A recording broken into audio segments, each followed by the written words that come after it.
Hi, my name is Scott Farrell. I'm head instructor at Chivalry Today's historical fencing program held at Lionheart Fencing Academy in El Cajon and Team Touche Fencing Center in Sorrento Valley.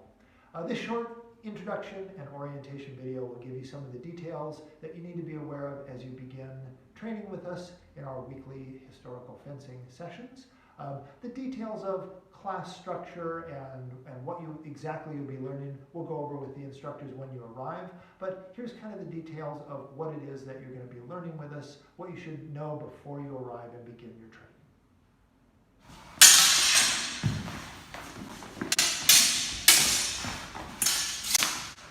So what we're going to learn in these classes is fighting, or fencing, historical fencing, with the medieval longsword. And we're going to learn fighting in the German fighting tradition. It's distinct from some other styles of fighting, most particularly the Italian or Fiore style. But what we are going to focus on here is the German or Lichtenauer style of longsword fencing. It's important to understand that this is a style of fencing that's taken from a historical context. It's not modern fencing techniques adapted to a bigger sword. It's not fantasy or stage combat, and most importantly, it's not something that we here have made up. We're striving to understand and interpret historical fighting arts as they were written in fighting manuals in the 14th and 15th centuries.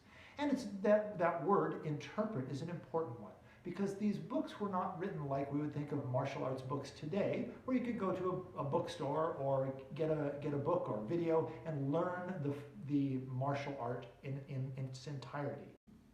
It's important to understand the historical context of these fighting arts as we get started, because a lot of people think that we're going to come here and learn a fighting style that is all about killing and hacking and bashing, and sort of a brutal fighting art. And certainly there's plenty of that to be found. These arts include techniques that were meant for the battlefield and self-defense, certainly.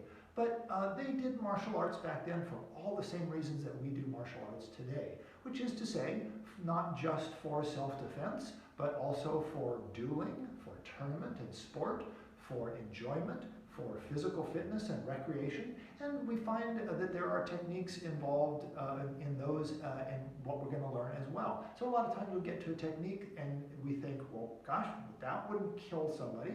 Well, sometimes it's important to have a technique in your toolbox that might not always result in a fatality. That might be a less than lethal technique.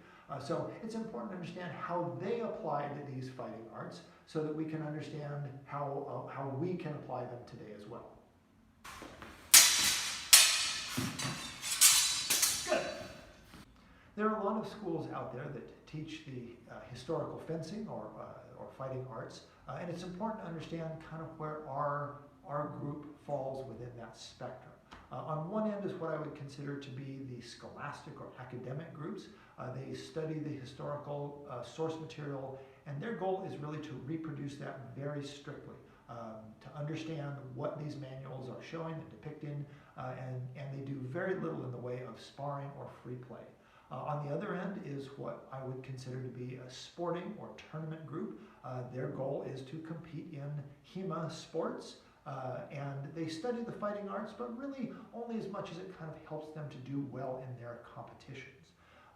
We fall sort of in the middle in what I call a practical approach to studying these historical fencing techniques.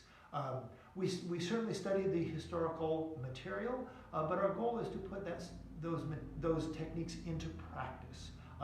Now, that doesn't necessarily mean that we've put a big emphasis on sports and tournaments. I find that can lead to some misunderstandings of the fighting arts.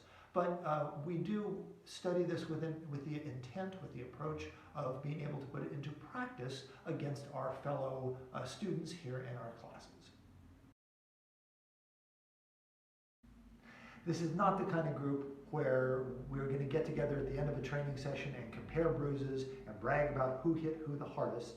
We certainly have plenty of protective training gear that we work with, equipment to keep us safe, but really what we expect is that your control and your trust in your training partner's control are the most important piece of safety equipment you can take out onto the floor. So on the topic of safety equipment, you may notice that a lot of us here when we're practicing and training work with synthetic plastic training swords, and it's easy to kind of get into the mentality of thinking that those aren't real weapons, or those are pieces of safety equipment.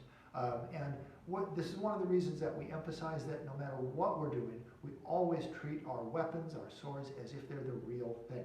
It gets us into good habits when we're handling, moving around the floor, even with our training swords. And it helps us to understand that even those plastic swords can become dangerous weapons if they are handled carelessly in a sparring or a free play match. As you progress in your training, you will, as you see some of our advanced students doing, you will work with steel swords and even with sharp swords at times when we do some cutting training. And learning to use your plastic training swords appropriately and safely is a good way of preparing for those more advanced training techniques and more realistic training weapons. Part of the process of working into this group and getting involved is getting to understand that you can trust all of your fellow students out here on the floor to know that they are under control with what they're doing, that they have your safety and welfare in mind, even as we're training and sparring. And part of it is getting them to know that you're under control with what you're doing, and that we're all kind of on the same page with our practice as we get into contact exercises and free play.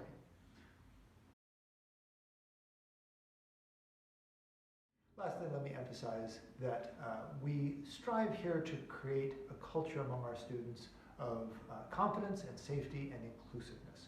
No one here is going to treat their training partners like punching bags when they're out practicing or sparring on the floor. And I really specifically use that term very deliberately. Training partners, not opponents or adversaries.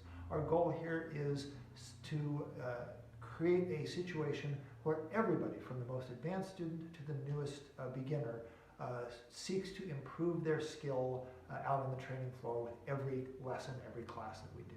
As we train, as we practice and learn, we want everyone to feel welcome here. No one should feel worried or intimidated because of their size, their strength, their background, or any other personal factors. Everyone is welcome to come and practice with us, no matter what their background.